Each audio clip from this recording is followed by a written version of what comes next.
दिल्ली की घटना को लेकर यहाँ सपा के कुछ कार्यकर्ता प्रदर्शन करने के और तहसील पर जाकर इसको ज्ञापन देने के आज मूड में थे।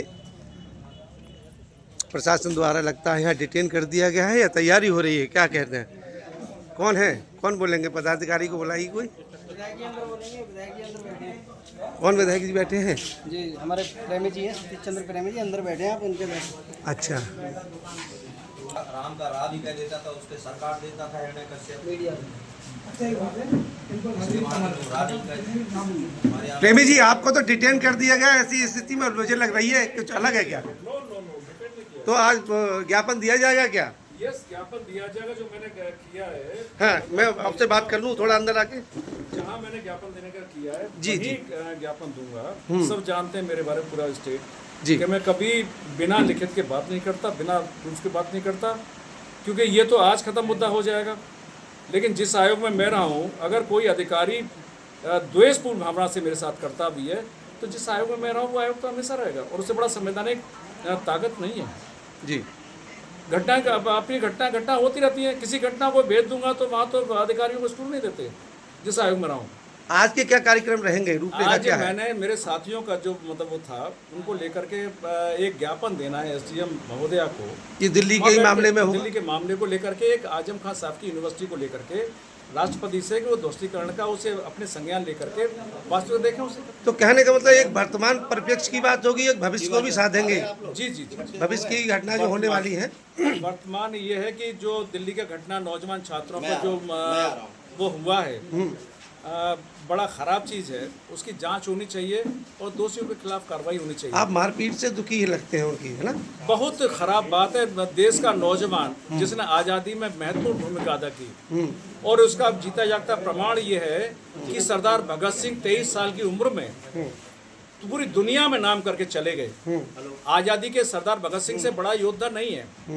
23 साल का नौजवान आज हमारा अगर निकल के पहली बार आया, उसने ऊपर कंधों पे जिम्मेदारी ली है देश में शिक्षा सुधार की, तो उसके खिलाफ अगर लाठी डंडा चलाओगे तो कौन सुनेगा सरकार? लेकिन जिन्हें आप भगत सिंह कह रहे हैं वो भी तो गाड़ियां तोड़ते हुए नजर आते हैं। नहीं, गाड़ियां तोड़ते सरदार भगत सिंह जब गूंगी बहरी सरकारें हो जाती हैं, जायज बात को नहीं मांगती, तब आदमी नौजवान है, नौजवानियत तो रहती है, अपनी बात कहने का संवैधानिक दायरे में भी कहनी चाहिए। कहीं कहाँ जब अति हो जाती है तब बात आदमी कहने। नौजवान सरदार भगत सिंह को शहीद आजम कहा जाता है, उनसे बड़ा नाम नहीं है। मैंने कहा 23 साल की उम्र में अपना बात करके काम करके चले गए। देश बड़ा उदाहरण है उनके लिए। आज भी नौजवानों ने देश में आज़ादी के बाद लंबे समय बाद एक अपने ऊपर जिम्मेदारी ली है, देश की शिक्षा में सुधार की।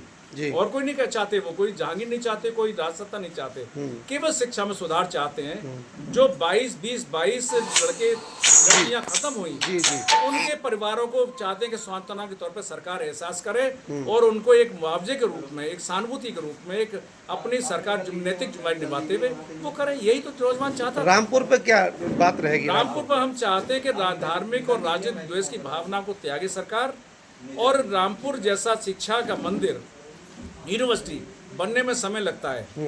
काफी कम लोग निकल के आते हैं जो मंदिर मस्जिद के निर्माण के बजाय शिक्षा का मंदिर पैदा करते हैं। परम पूज्य बाबा साहब डॉक्टर भीमराव अंबेडकर जी की जो धारणा थी कि मंदिर मस्जिद से बड़ी अगर नौजवानों को देना चाहता है तो शिक्षा के मंदिर देना चाहिए, जिससे कि नौजवान इस देश में अपने कंधों पर निर्माण ले, देश का भविष्य ले और बड़ा काम करे। तो आपको लगता है सरकार जो है शिक्षा के मंदिर पे जो है बुलडोजर चलवाने जा रही है या अवैध कब्जे पर चलवाने जा रही है? अवैध कब्जा नहीं कह सकते। अगर कोई कारण है, पहले भी ऐसे अध्यादेश है, अगर कोई कमी अगर रह भी गई है कोई स्वीकृत नक्शा कराने की, तो तमाम तरह के पहले भी किए।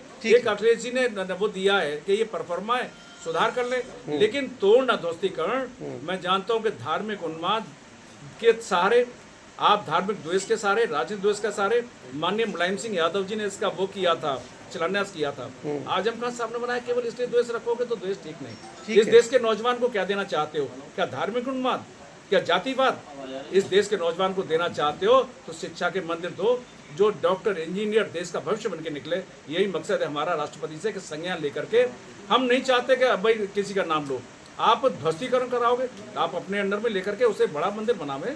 ठीक है, बिसौली के परिप्रेक्ष्य में बात करते हैं। आज जो आप जो यहाँ से जो निकालेंगे काफिला या डिटेन कर दिया गया है आपको? नहीं, डिटेन मैंने कहा डिटेन मुझे नहीं कर सकता कोई। जी जी, क्योंकि मैंने कहा ना ज्ञापन कि दिया अपनी जाएगा। बात कहने ज्ञापन एसडीएम को दिया जाएगा। क्या समय निर्धारित? अभी 12 बजे। समय 12:30 से 1 के बीच है।